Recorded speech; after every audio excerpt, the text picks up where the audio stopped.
I studied Orson Welles.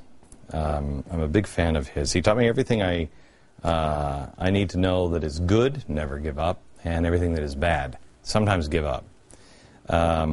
He went after, what's his name, William Randolph Hearst with Citizen Kane, and it destroyed him. I'm sorry, George, you're not my rosebud. George Soros is, I think, an evil dude. Evil dude. I get so frustrated with him because, for instance, I just saw on the Time most influential people in the world, the 100 most influential people or something, this website thing. It means nothing because it's a vote, but I think I'm like number 5, or that's what it was around noon. I was number 5. You know who's not even on the list? Not even a candidate. Time magazine didn't even think George Soros should even be on the list. So now he's up doing Bretton Woods 3 to restructure our global finance, all of the rules. But he's not influential at all. And the media. Now here he is. He's going after AstroTurf and billionaire activists. You want to talk about the pot calling the kettle black? It's like the whole pot community. George Soros is upset about fake grassroots. So he's holding a conference that is being hosted by the George Soros-funded Free Press, attended by the George Soros-funded Color for Change, the George Soros-funded Center for Media Justice, the George Soros-funded Common Cause, the George Soros Media Access Project, the George Soros-funded Sunlight Foundation. That one makes me laugh every time. The George Soros-funded Think Progress, the George Soros-funded Campus Progress, the George Soros-funded New America Foundation, and a fellow at the George Soros Open Society Institute, Dean Starkman. I mean, you got to be kidding me. You got to be kidding me. Honestly, it looks like he is now just taking pictures of our chalkboards and holding conventions. That's all it is. You can't make this stuff up, and he's complaining about the fake grassroots. It's being held in the Social Justice and Movement Building. Other attendees include Democracy Now!, The Nation, Nancy Pelosi, Socialist U.S. Senator Bernie Sanders, FCC commissioners, this should bother you, Mignon Clyburn, Jane Clyburn's daughter, and Michael Copps. Hundreds of others are in attendance. Invitation only, have you know, invitation only. So at least there is no one of any influence going to any of this or anything. There's no one pushing or shaping. Or is it that no one will show you? My problem is neither of those. My problem is this. Where are the leaders anywhere in the world? Where is Winston Churchill? Where is anyone standing up for freedom? You know why they're talking about the Koch brothers all the time? Koch brothers look like romper room compared to Soros and the Tides Foundation. They're talking about the Koch brothers because they need to intimidate anyone with any kind of money or any kind of voice and say, sit down.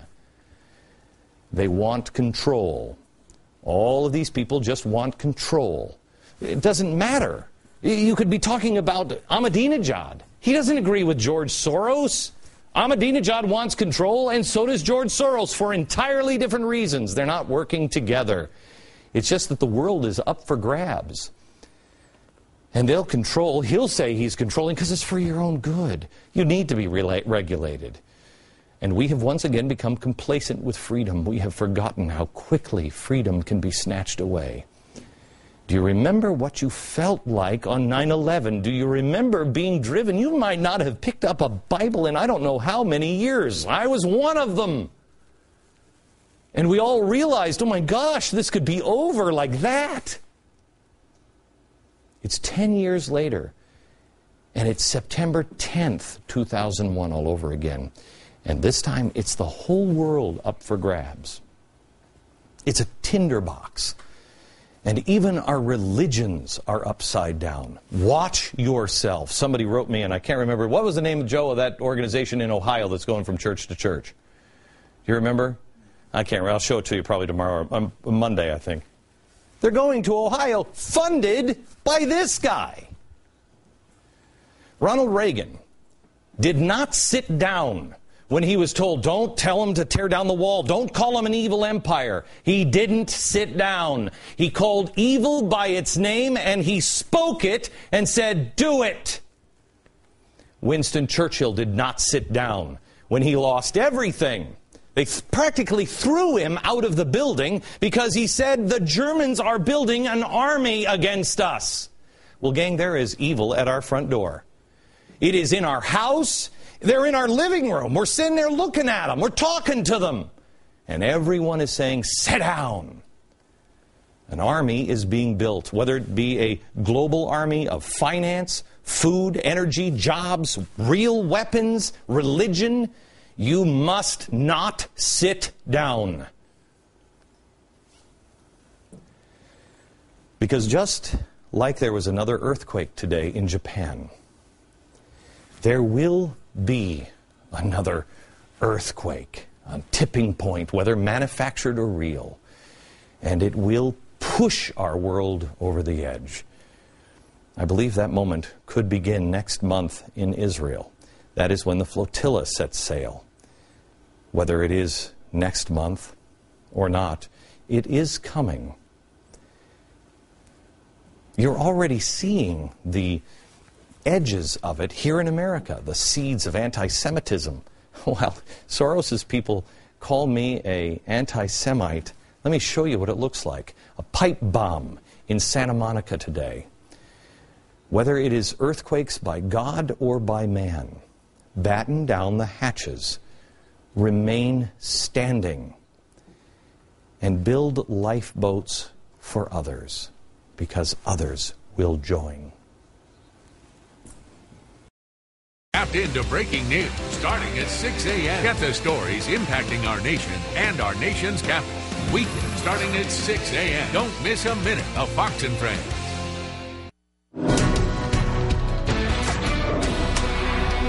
I want to show you something exciting.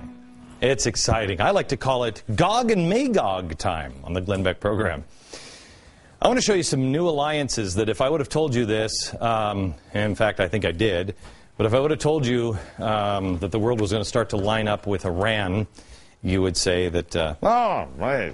Remember, this is the pariah of the world. But I want to show you some new alliances.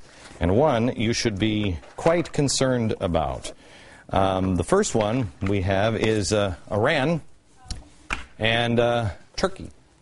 Remember, Turkey is a NATO member. March 30th, 2011, Foreign Minister says he wants to turn over a new leaf with Iran. Well, who doesn't? This past Tuesday, the Foreign Minister said that he's been invited to visit Tehran and that he is planning to accept the invitation at some point. Remember, Iran, this is Iran and Egypt? Or, okay, that's Egypt. Iran thinks that we are the great Satan. Russia and Iran. This one is really important because Russia and Iran, this has never happened. This alliance is a little spooky. After 2009, Russian-Iranian elections, Russia's deputy foreign minister said, we welcome the Iranian president on Russian soil and see it as symbolic that he made his first visit to Russia. This allows hope for progress in all bilateral relations. Iran is Russia's biggest trading partner in the Middle East. Russia helped Iran build their nuclear power station last summer. And then we go to Turkey, which is the third player that you don't want to miss. I'm going to post all this information online at glennbeck.com, and I'm not going to give you all the details. I was just going over it here in the break, and it's just easier for me to post this information at glennbeck.com, and you read it for yourself. Let me just explain this to you. Iran and Russia. Russia's building the nuclear power plants and huge trading partners. Egypt and Iran. That's Sunni Shia. These two do not get along. They're now buddy-buddy, and it's getting more and more cozy. Russia and China and Saudi Arabia. Saudi Arabia is so upset with us right now and our president that Saudi Arabia is negotiating a deal with China for their oil.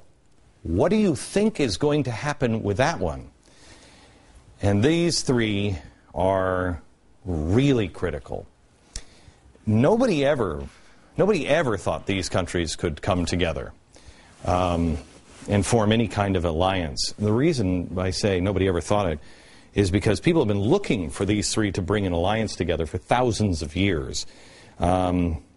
Since the book of Revelation said that Gog and Magog would come together. This is the alliance of Gog and Magog. Does that mean anything?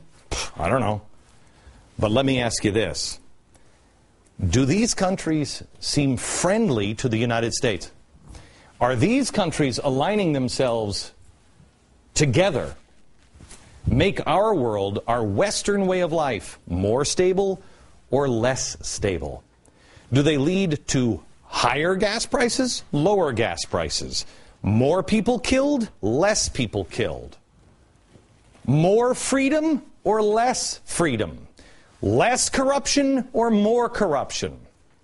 That's all I'm asking you to do on this program, is just look at things objectively. Stop listening to the clowns who have told you things like Fannie and Freddie is going to be fine. And start listening to your gut. Do your own homework. Back in a minute. Tomorrow is a very important show I don't want you to miss. It's time to take a stand for our friends in Israel. And then next week, actually, I think tomorrow, I'm going on comedy tour all across the country. Find out all the information at glennbeck.com. I'd love to see it from New York. Good night, America.